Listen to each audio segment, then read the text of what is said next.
أعوذ بالله من الشيطان الرجيم. بسم الله الرحمن الرحيم. أولا يعلمون أن الله يعلم ما يسرون وما يعلنون.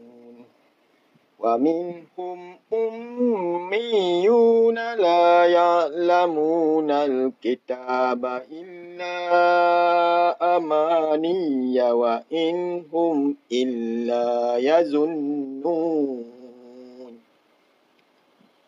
فويل للذين يكتبون الكتاب بأيديهم ثم يقولون هذا من عند الله ليشتروا به ثمنا قليلا فويل لهم مما كتبت أيديهم وويل لهم مما يكسبون.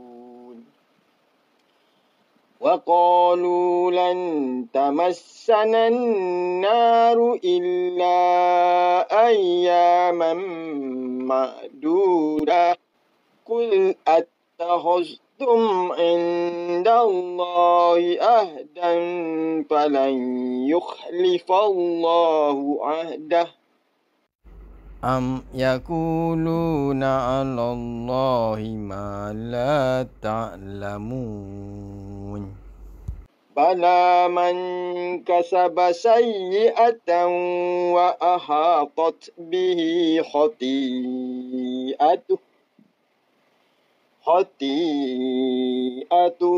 فأولئك أصحاب النار هم فيها خالدون. والذين آمنوا وعملوا الصالحات أولئك أصحاب الجنة هم فيها خالدون.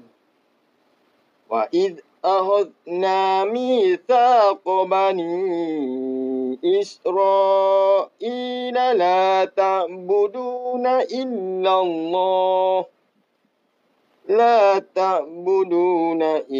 الله وبالوالدين إحسانا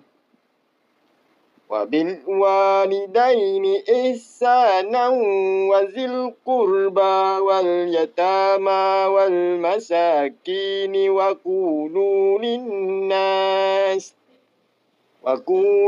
للناس حسنا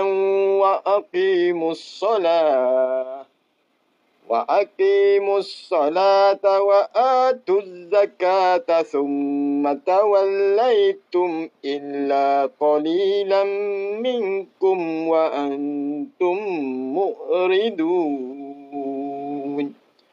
صدق الله العظيم.